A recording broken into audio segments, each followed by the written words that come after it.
Welcome to Jobu Sports Game Day Central here. We are getting ready for our live stream starting out in less than 2 hours from now. Hope you guys join us because we have a ball. I'll have my man E2 Blue in the house. I'll have my man DMV in the house. We can kick back and relax today because our Dallas Cowboys are on their bye week, resting, getting ready for this stretch run. And I couldn't be happier the fact that we are 6-2. When you started listening to some of the experts out there that said that the Dallas Cowboys were going to be asked this season because they didn't dig deep into free agency. They didn't go out and sign all their own players and stuff. They let guys like Lyle Collins. They let guys like Connor Williams. They let Randy Gregory go El Paso. And they, of course, gave up Amari Cooper for next to nothing. They said we were going to be asked. And here we sit, 6-2. 6-2 right now. Number 2 in our division, but having yet to really put together a full, complete game with our offense and our defense. And you look and see there is plenty of room for us to grow with what we're able to do. Now, here's the thing that's kind of interesting to me because today is actually kind of an important day. You will see, are the Washington Commanders, better than we thought they were? Will they end up getting 4 wins in a row and now all of a sudden start to be dangerous with the idea of having new ownership? Will we find out that the Minnesota Vikings, a team we're going to be playing in a couple weeks, that they're better than we thought they were, or they really are as good as their record, seeing they've only lost 1? But more importantly here, this is a game that's actually very, very important to the Cowboys. It's the Rams versus Tampa Bay. We may actually want to be Ram fans right now since we've beaten the Rams. But not only that, because we don't have a tiebreaker with them, but Tampa Bay. I don't think we really want Tampa Bay and Tom Brady to get back on track. If the playoffs were to end and start today, if the regular season were to end today and start today, we would be playing the Atlanta Falcons in the first round of the playoffs because it looks like we'll be playing the NFC South. I think I'd rather play the Atlanta Falcons with Dan Quinn going back against them than Tampa Bay and a Tom Brady. I'm just saying that that's the way I look at it. But be that as it may, last week was a rough week because, we got all excited because Jerry Jones said, we're looking to make some moves. We're looking to make a splash. And we got teased and heard that, we were talking with Brandon Cooks and trying to make stuff. I will say that the Cowboys actually did something that they never do. They did make a trade for Jonathan Hankins. I will never get that right. Jonathan Hankins. And they also went for a one technique guy.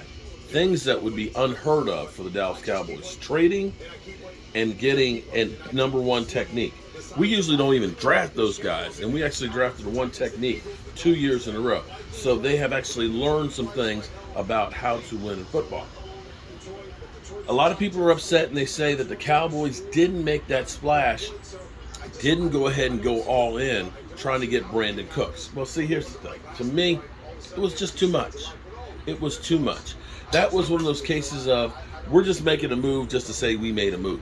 And sometimes those are bullshit moves. Here's the thing. The Cowboys may have all the while had their sights set on Odell Beckham Jr. We're hearing reports this morning that they are definitely monitoring his situation, his health, and so on. That, in fact, there's quite a few teams that are playoff caliber teams. We hear about, Green Bay. We hear about the Rams. We hear about the Giants. Some other teams that are looking to say, we'd like to get that guy for this final run. Kansas City, even, we've heard. So there are teams that are out there, and it may end up being a bidding war. It may be that you have to have something that's more appealing to him than the other ones. And I dare say, being a Dallas Cowboys, with all of the hoopla that goes with it and publicity, the stage that you would be on, I think that the Cowboys would offer more than that to him than any place he's ever been, including New York. The question is, does signing Odell Beckham Jr. make up for the lack of moves that the Cowboys have made before? The lack of not trading for Brandon Cooks. Now for me, I don't want to give up draft picks because, guys, This isn't the Eagles, because the Eagles seem to mess up their draft picks. You look at guys that they've been literally giving away at wide receivers, first round picks, like Ragar and Charlie Whiteside and things like that, high round picks that literally don't do crap. Now Devontae Smith, he's playing better, for that's actually one of the few success stories, but he's still not a lights out player by any stretch of the imagination. The Cowboys have been incredible with draft picks, and not just the first ones. The second rounds, not so much. But think about this, guys. The Cowboys, with first-round draft picks, got you the Dez Bryants, the Tyron Smith, the Travis Frederick, the Zach Martins. They got you the Zeke Elliott's. They got you the Micah Parsons. And even when you go down the roster here, you got Dak Prescott on a fourth-round pick. You got guys like Terrence Steele, undrafted rookie free agents. You got guys like Sam Williams. This team has better personnel than most people are trying to buy and spend a whole bunch of money on. That's a fact. So when you talk about giving up a second and a fourth, I wasn't mad at all that they didn't do that. Because guess what? No other teams did that either. Nobody did. So that tells you it was a bad deal. So now, if the Cowboys do, in fact, get Odell Beckham Jr., I've got to eat a lot of crow.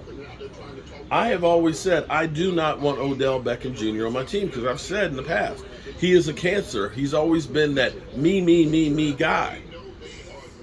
And that is one thing that, when I looked at him in New York, he was all about Odell and not about the team.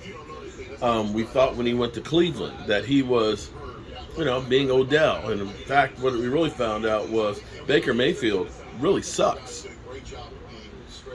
And so you couldn't put that on him. And going to the Rams, where kind of got his way, he seemed like a different player to the point where the Rams actually want him back. So maybe it's a different Odell than what I've seen in the past. Definitely would help our team if he is healthy, and that's the key. If he is healthy. The thing I worry about is they say he'll be ready by December. Well, we've got Michael Gallup who's back. He showed flashes last week, but he's still not quite all the way there. ACLs sometimes take a year before you really get back on track to where you were. So if that's the case, if it ends up being the first week in December, he's ready to play, it may not be till he's hitting stride till January. But at least if you do this move, you're not getting rid of draft picks for the future. That is key. This is, basically, a lot of your high-end car dealerships will let you take a car for a month to test drive it to see if you really want it or not. And you can kind of say, nah, I want something else. And that's kind of like what it would be with Odell Beckham Jr. So, I don't know. Jerry Jones saying last week that he admires the guy. Odell Beckham Jr., free agent. Odell looking for a home. Now, will Catboy give him what he wants? Don't know. But in the meantime, I've got to go ahead and get ready for the game day experience because I got food to cook. We got DMV that'll be here. We got E2 Blue that'll be here. And we'll have 4 games going on, early games. I don't think there's 4 in the afternoon. But we'll be ready to walk and roll, dudes. And I got to go get in the kitchen. Peace.